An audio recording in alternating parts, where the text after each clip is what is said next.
시편 21편은 역시 제왕시인데요. 여러분 이 시편하고 아주 밀접하게 연관이 되어 있습니다. 이 시편과 밀접하게 연관이 된 여러분 이 시편을 다윗의 시였잖아요.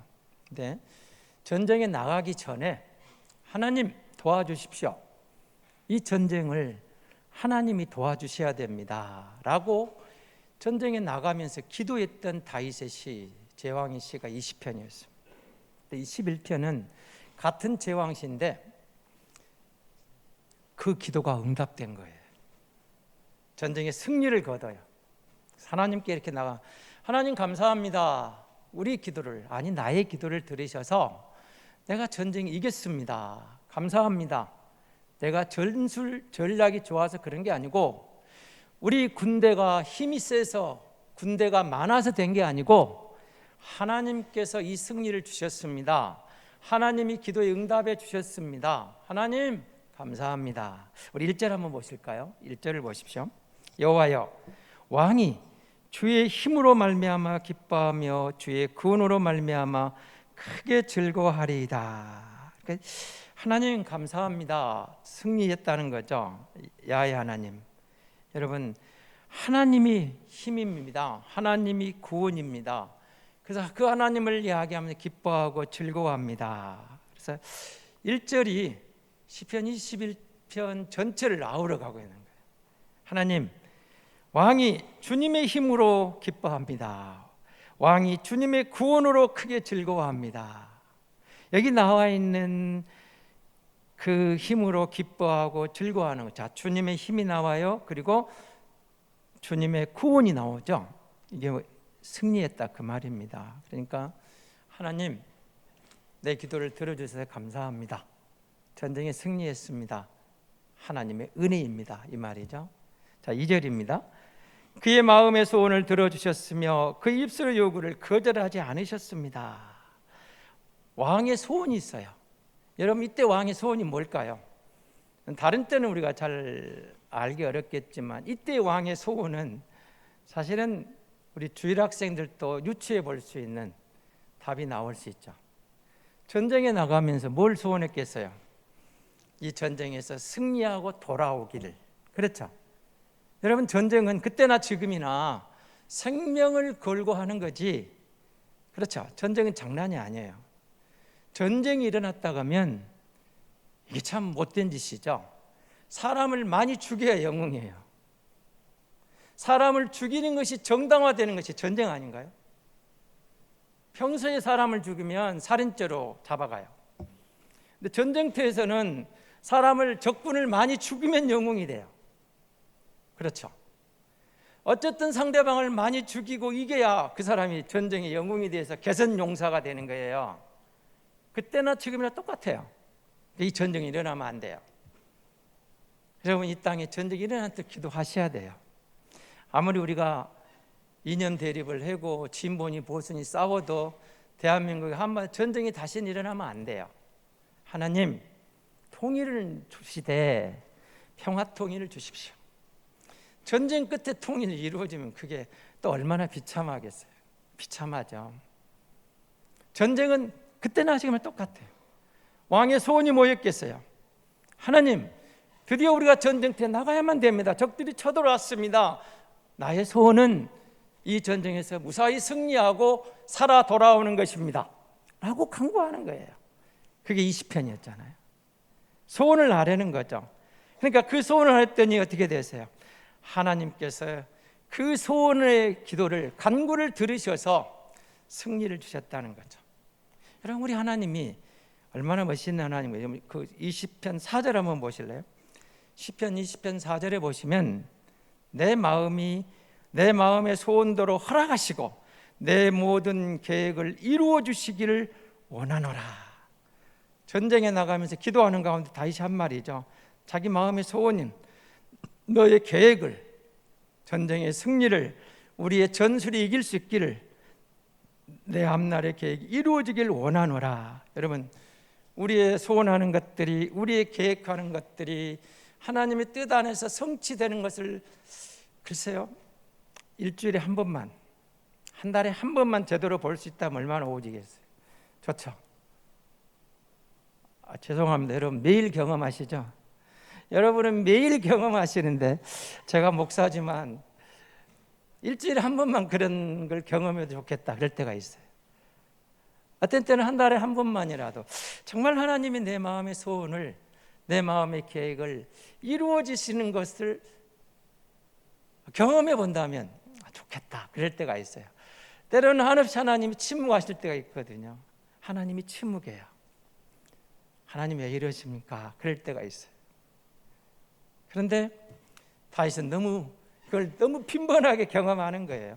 하나님께서 내 소원을 허락하시고 하나님이 내 계획을 이루어주기를 원하고 기도했더니 하나님이 응답해 주신 거예요. 응답을 해 주시는 거죠. 여러분 그 하나님이 응답해 주신 3절을 보십시오. 주의 아름다운 복으로 그를 영접하시고 숨군관을 그의 머리에 씌워주셨습니다. 주의 아름다운 복이 나오죠. 숨군관이 나오죠. 왕이 큰 승리를 거두었다 그 말입니다. 그 소원이 이루어졌어요. 큰 승리를 이루었어요. 죽음의 전쟁터에 살아 돌아왔어요.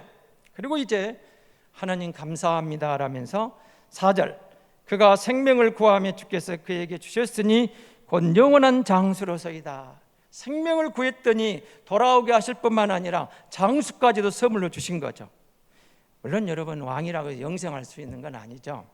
그러나 이때 이제 여러분 사극을 보시면 가끔 사극이 있거든요. 왕 앞에는 딱 일단 엎드린 다음에 왕에게 뭐라고 하죠? 만세 만세 만만세. 그 뭘까요? 왕이 영원하게 오래 사시면서 부귀영화를 누리시기를 원합니다. 왕이 축복하는 거예요. 신하로서 왕에게 복을 기원하는 거예요. 그런데 왕이라고 오래 사는 건 아니죠. 우리나라 조선 왕들 보더라도 80세 영조인가요? 그분만이 하면 좀 최고 오래 살았어요. 그 외의 왕은 보통 40, 50대 죽어갑니다. 우리보다 오래 못 살았어요. 영조죠. 영조는 정말 오래 살았어요. 최장수왕인데 조선시대 보면 오래 살았어요. 근데 다른 왕들은 보통 40, 50대 살다 죽어요. 그런데 그런 왕을 향하여 만세 만세 영원하기를 기원하는 거예요. 이 말은 이제 예의죠. 그렇게 하는데 영원히 사는 왕이 어디 있겠습니까? 그렇게 하는데 어떤 왕 앞에 나가면 그렇게 하는 거죠. 열왕기상 1장 31절에 밧세바가 왕 앞에 가서 구하는 장면이 이렇게 등장을 해요. 열왕기상 1장 31절이거든요. 밧세바가 얼굴을 땅에 대고 절하며 내 주 다윗 왕은 만세수를 하옵소서 하니라.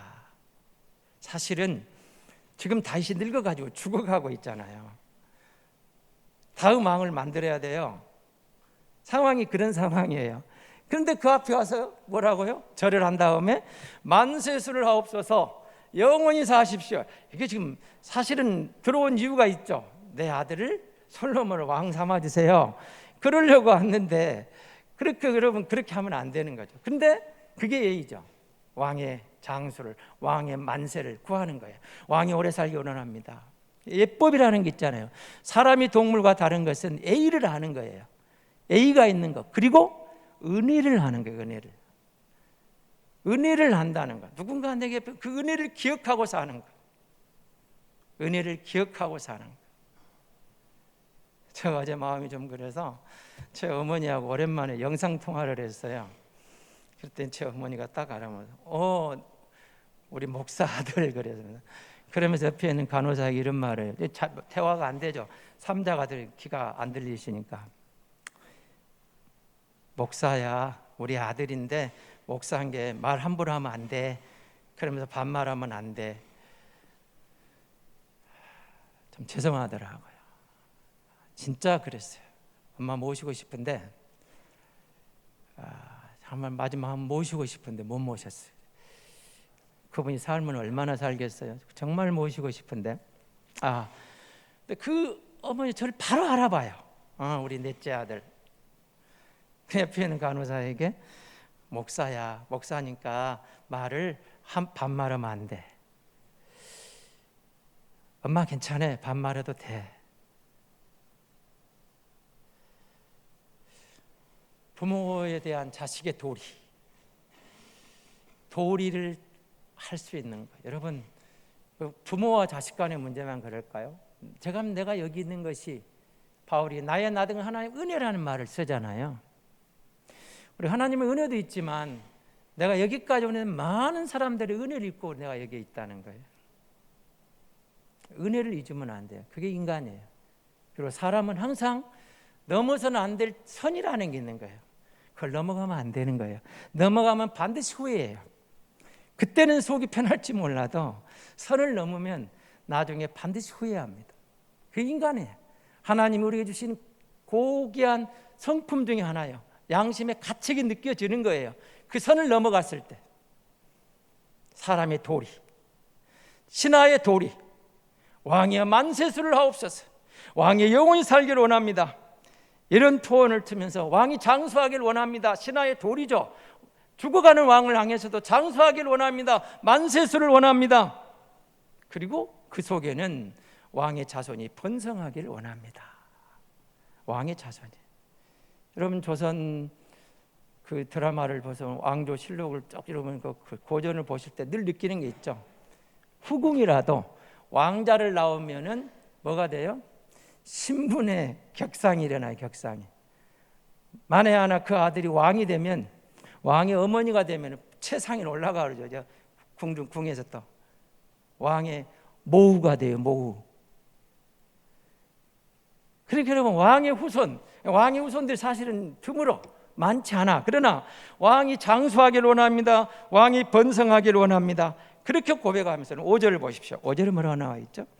주의 구원이 그의 영광을 크게 하시고 존귀와 이음을 그에게 입히시나이다. 하나님이 구원하셨는데 그 왕을 하나님의 구원으로 인해서 이제 왕에게는 영광이 오기를 원합니다. 존귀하기를 원합니다. 이음이 주어지기를 원합니다. 존귀와 이음으로 하나님께서 입혀주기를 원합니다. 우리는 신하된 도리로서 왕에게 영광과 존귀와 이음이 있기를 원합니다. 왕의 예복처럼 말입니다. 시편 45편 3절에 보면 이렇게 말합니다. 용사여 칼을 허리에 차고 왕의 영화와 이음을 입으소서. 여러분 그 사극 보다 보면 가끔 신하들이 그런 말 하죠. 성은이 망극하옵니다. 그렇죠? 요즘 뭐 이런 말을 하는 게 있어요. 그 당시에는 그게 왕이 내게 은혜를 입히신 것이 정말 너무너무 귀하고 존귀합니다. 고맙습니다. 분에 넘칩니다. 과분합니다. 근데 왕이 쓰던 그 옷을 벗어준다. 칼을 준다. 왕이 쓰던 뭐 영화와 이음을 장수에 입혀준다. 얼마나 큰 영광이겠습니까? 하나님은 전쟁에서 승리하고 돌아온 왕을 재신임해 주는 거예요.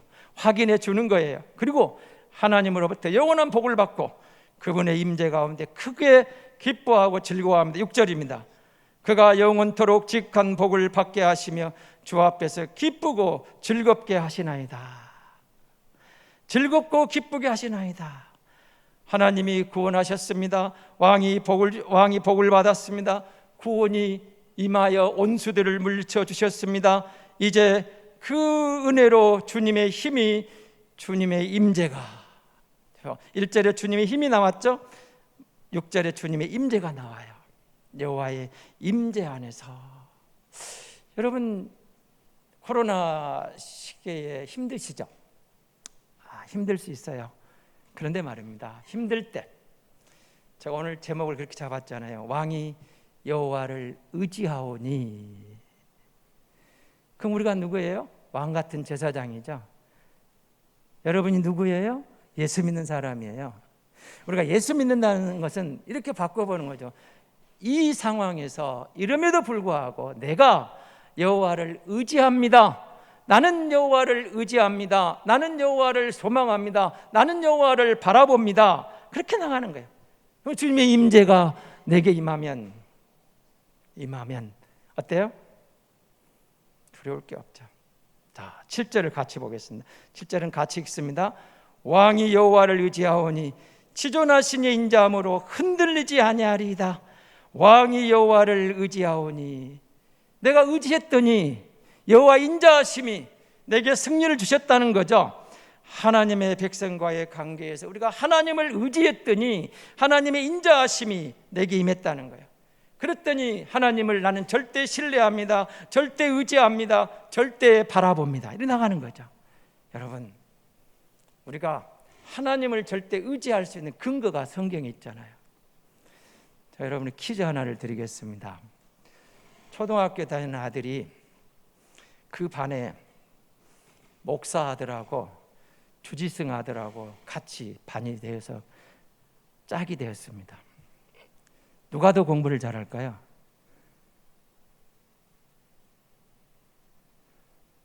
어려워요? 목사 아들하고 주지승 아들하고 한 반에 같이 앉아 있어요.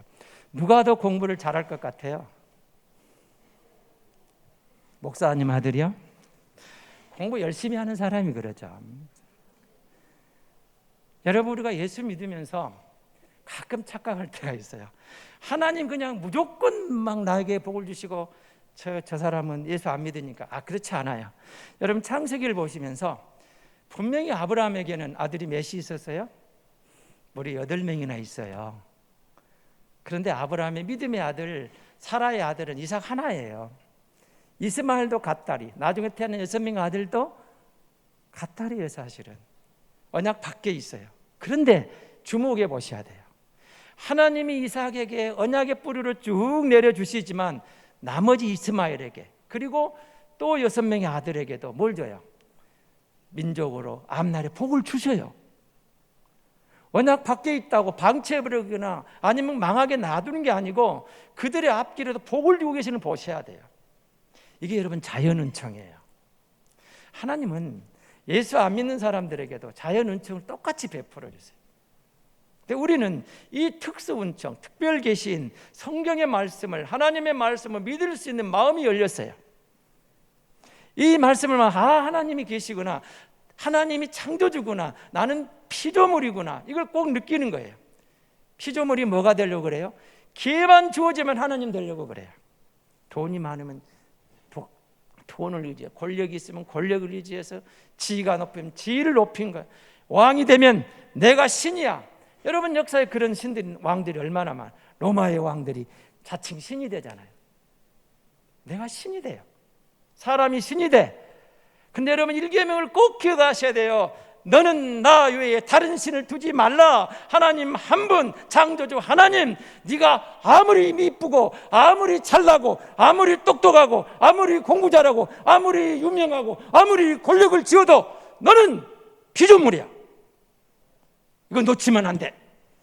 명확하게 선을 긋고 계시는 거예요. 창조주 하나님을 피조물이 창조주 자리에 올라가려는 게, 그게 죄악이에요. 죄. 기회만 주어지면 피조물들이 하나님 자리에 올라가려고 그래요. 근데 우리에게 주의 성령이 오셔서 하나님의 말씀을 주시고 예수 믿게 하시면서 우리가 어떻게 돼요?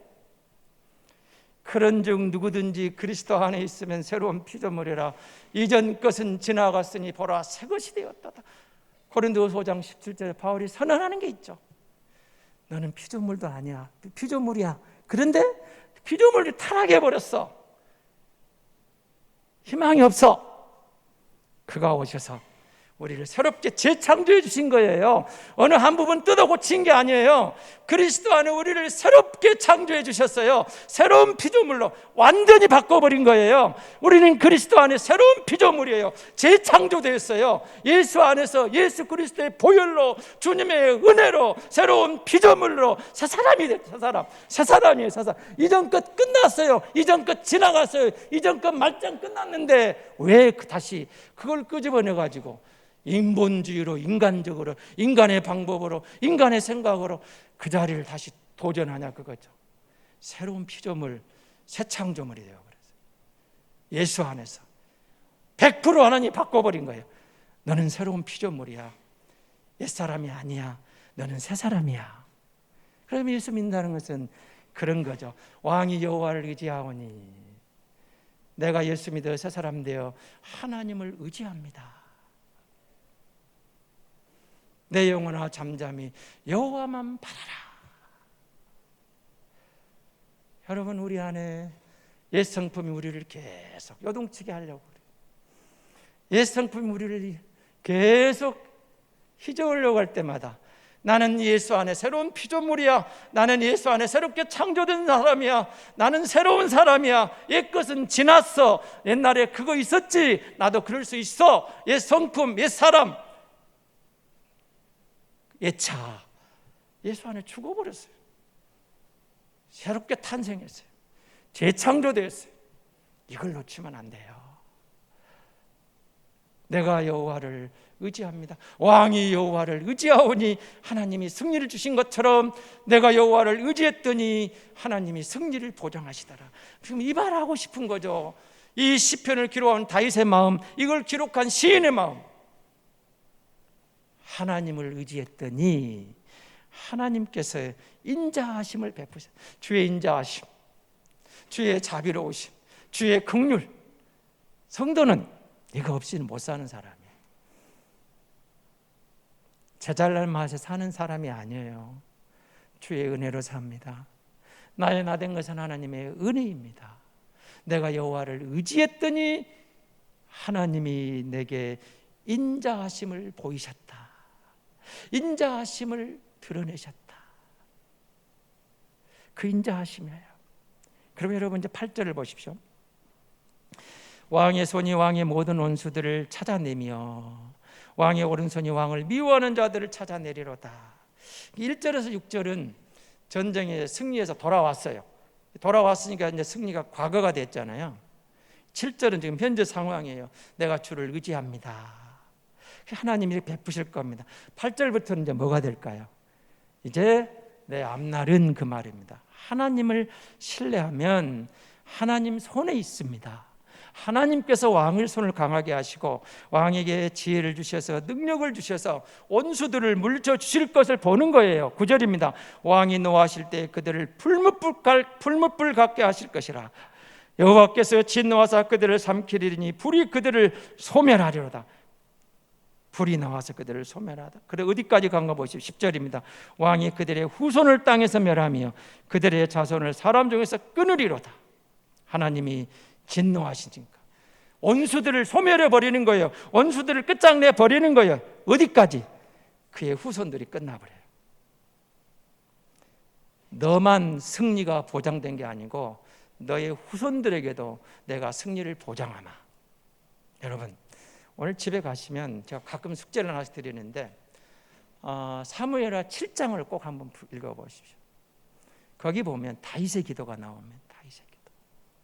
다윗이 정말 하나님 어떻게 나에게 이렇게 큰 은혜를 베푸십니까? 이렇게 기도하는 내용들인데요. 사무엘하 7장 집에 가서 꼭 뒷부분에 다윗의 기도가 나오거든요. 나 같은 것을 이렇게 대하십니까? 천하고 무능한 나를 목동에서 왕을 삼으시고 내 후손에게 영원한 왕권을 약속하시고 내 후손을 통해서 메시아가 온다니요. 감격스러운 거죠. 근데 여러분 아까 제가 무조건적으로 우리가 복을 받을까요? 무조건적으로 은혜를 입을, 무조건적으로 하나님 우리에게 축복하실까요? 아니죠. 여호와를 의지하는 믿음이 있느냐. 다윗을 보시면서 다윗이 왕이 되어져서 얼마나 겸손하게 하나님을 의지하는가를 보세요. 왕인데도 하나님의 은혜로 내가 왕이 되었습니다. 하나님이 나를 도와주시면 나는 의미가 없습니다. 나는 하나님의 임재 아래 놓여 있지 않으면 나는 무의미한 존재입니다. 하나님, 철저하게 하나님을 의지해요. 그때 하나님의 인자하심이 다윗을 향하여 광활하게 펼쳐지는 거죠. 우리가 믿음으로 주를 의지할 때 하나님의 이 선하심과 인자하심을 경험하는 것, 이게 산 믿음 아닐까요? 하나님, 자 10절 후손 열매, 씨, 자손, 씨. 그러니까 여러분 열매와 씨를 통해서 그들의 후손들을 하나님이 멸해 버린다면 다윗에게는 영원한 승리가 보장된 것이죠. 후손까지도 망하게 하겠다는 거죠. 시편 37편 28절에서 이렇게 고백을 합니다. 여호와께서 정의를 사랑하시고 그의 성도를 버리지 아니하심이로다. 그들은 영원히 보호를 받으나 악인의 자손은 끊어지리로다. 악인의 자손은 끊어지리로다.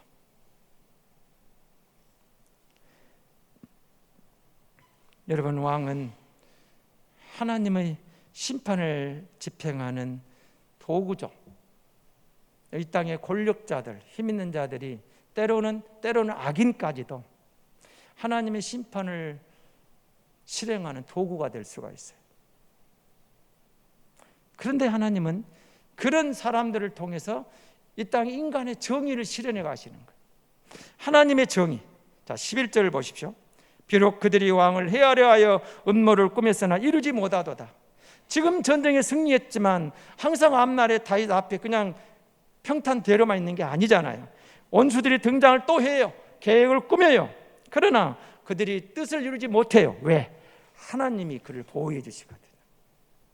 12절입니다. 왕이 그들로 돌아서게 하며 그들의 얼굴을 향하여 활시를 당기리로다. 적들이 쳐들어왔어요.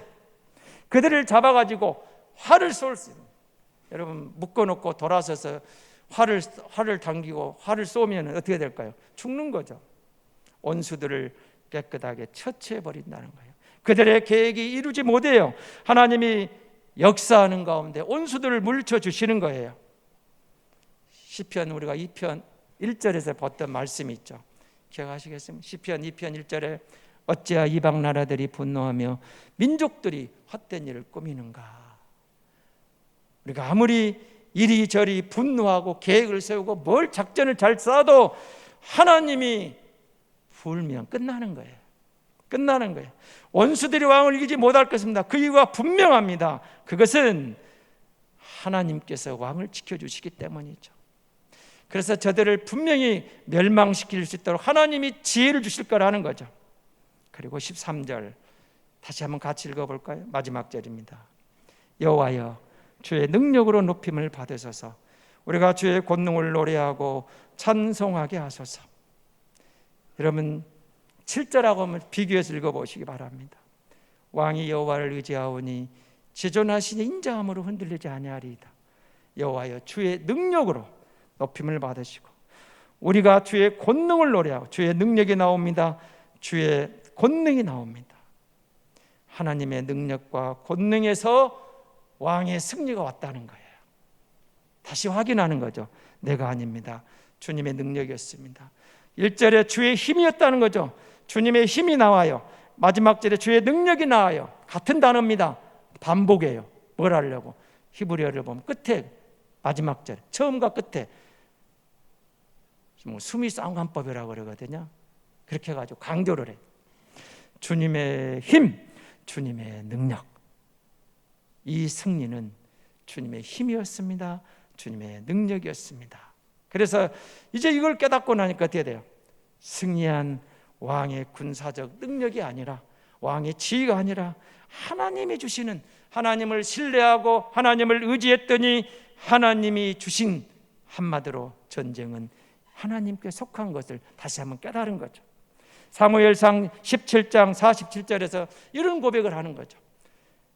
또 여호와의 구원하심이 칼과 창에 있지 아니함을 이 무리에게 알게 하리라. 전쟁은 여호와께 속한 것인즉 그가 너희를 우리 손에 넘기시리라. 하나님이 저들을 우리 손에 넘기실 것이다. 전쟁은 여호와께 속했다. 진정한 구원은 하나님의 힘에서 나온 것이고 진정한 복은 하나님의 임재 안에서 출발한 것을 다시 느끼는 거예요. 전쟁의 주권을 쥐고 계신 하나님, 믿음이, 우리가 그를 믿음으로 의지할 때 승리는 하나님이 주신 선물이라는 거죠. 왕이 여호와를 의지하고 흔들리지 않았습니다. 이런 믿음으로 왕이 하나님께 나아갔더니 하나님이 구원을, 승리를 선물로 주신 겁니다. 그리고 이런 왕의 믿음의 태도는 앞으로도 계속 승리를 보장하는 밑거름이 될 것입니다. 왕은 영원토록 하나님의 권능을 찬양하게 될 것입니다. 흔들리지 않고 여호와를 의지하는 믿음, 이것이 우리에게도 승리를 보장하는 하나님의 임재요 하나님의 권능이라는 거죠. 사랑하는 성도 여러분, 왕이 여호와를 의지했습니다. 하나님이 승리를 선물로 줬습니다. 이 시대에 우리가 주님의 자녀입니다. 우리가 예수 믿는 사람입니다. 믿음의 사람이 힘들죠. 그래도 이때 여호와를 한번 끝까지 의지하고 믿음으로 나아가면 하나님이 순간순간 우리에게 그의 임재를 경험하게 하지 않을까요? 아주 작은 저의 고백인데요. 어제 1시에 일어나고 잠이 안 와요. 하나님, 잠 좀 자게 해주세요. 얼마 있다가 깨어나니까 새벽 예배 가는 벨이 울렸어요. 그때까지 하나님 단잠을 주시더라고요. 아무것도 아닌 것 같지만 지극히 작은 신음소리 한마디, 하나님 나 자야 돼요, 단잠 좀 주세요 그랬더니 제가 벨소리도 놀라 새벽 예배 벨소리를 듣고 일어났어요. 그래서 교회로 들어오면서 하나님 감사합니다, 어젯밤에 주님이 나를 안아주셨네요, 이런 고백을 할 수가 있었어요. 사랑하는 성도 여러분, 우리가 여호와를 의지할 때 하나님의 임재 아래서 주님이 우리를 보호하시면 다윗의 승리처럼 우리에게도 하나님의 승리와 인자하심을 반드시 보게 될 줄로 믿습니다.